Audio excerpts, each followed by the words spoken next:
Assalamualaikum warahmatullahi wabarakatuh. Perkenalkan, nama saya Aprilia Putri Santika dari kelas 3B dengan nomor NPM 213110027. Saya di sini ingin mempresentasikan tugas praktikum farmakologi dan toksikologi 1 tentang antiinflamasi.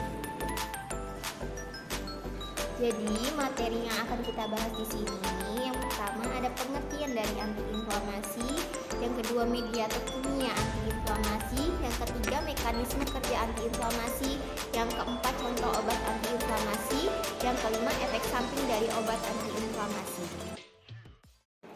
Jadi, di sini saya akan membahas yang pertama pengertian dari antiinflamasi.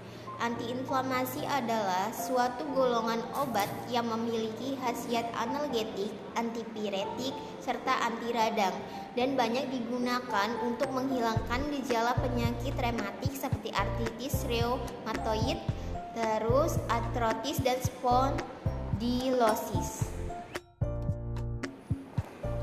Yang kedua, di sini saya akan membahas mediator kimia antiinflamasi.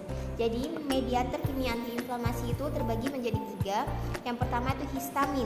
Histamin itu mediator pertama dalam proses inflamasi, menyebabkan dilasi arteriol dan meningkatkan permeabilitas kapiler sehingga cairan ini dapat meninggalkan kapiler dan mengalir ke daerah yang cedera. Yang kedua lagi di sini ada kinin atau brandikinin, itu meningkatkan permeabilitas kapiler dan rasa nyeri.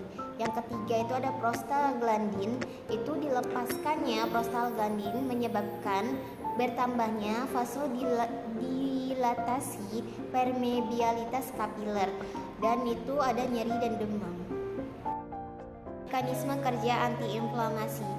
Jadi mekanisme kerja antiinflamasi ini, obat antiinflamasi non-steroid ini bekerja dengan menghambat enzim siklogenase sehingga terdapat penurunan prostaglandin dan prekursor tromboksan yang disintesis oleh asam arakidonat. Dan di sini juga ada contoh obat dari antiinflamasi. Yang pertama itu ada ibuprofen. Ibuprofen ini berguna untuk nyeri ringan sampai dengan sedang, antara lain nyeri pada penyakit gigi atau pencabutan gigi, nyeri pasca bedah, terus sakit kepala, gejala artritis reumatoid, gejala osteoartritis, gejala juvenile artritis reumatoid, dan menurunkan demam pada anak. Yang kedua di sini ada aspirin. Aspirin atau asam asetil salisilat ini adalah obat dari turunan salisilat yang sering digunakan sebagai analgesik, antipiretik, dan antiinflamasi. Yang ketiga di sini ada contoh obatnya diklofenak potasium. Diklofenak potasium ini untuk meredakan nyeri pada penderita artritis, reumatoid artritis, osteoartritis, sakit gigi, migrain akut, serta asam urat. Yang keempat di sini ada obat asam mefenamat, berguna untuk nyeri ringan sampai dengan sedang seperti sakit kepala, sakit gigi, dismenor primer, termasuk nyeri karena trauma, nyeri otot, dan nyeri pasca operasi. Yang kelima di sini juga ada contoh obatnya piroxicam. Piroxicam ini berguna untuk mengatasi gejala radang sendi yang bisa disebabkan oleh penyakit osteoartritis, reumatoid artritis, atau ankylosing spondylitis. Selain itu, piroxicam juga dapat digunakan untuk meredakan nyeri otot atau nyeri haid. Di sini ada obat yang keenam yaitu meloxicam. Meloxicam adalah obat antiinflamasi non-steroid yang digunakan untuk mengobati nyeri dan peradangan pada penyakit rematik dan osteoartritis. Jadi di sini ada efek samping sendiri dari antiinflamasi.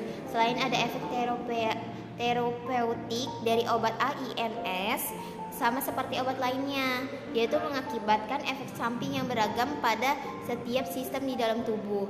Baik obat AINS inhibitor selektif maupun non-selektif dapat menyebabkan gejala ringan sampai dengan gejala yang berat untuk penggunaan obat golongan ini. Jadi beberapa organ ini antara lainnya itu sistem gastrointestinal, kardiovaskular, ginjal, dan renovaskular, dan sistem saraf pusat, platelet pada darah, reaksi hipersensitivitas sampai dengan pada gangguan pada uretus. Terima kasih telah menonton video tentang antiinflamasi dari saya. Apabila ada salah kata, saya mohon maaf dan saya akhiri. Wassalamualaikum warahmatullahi wabarakatuh.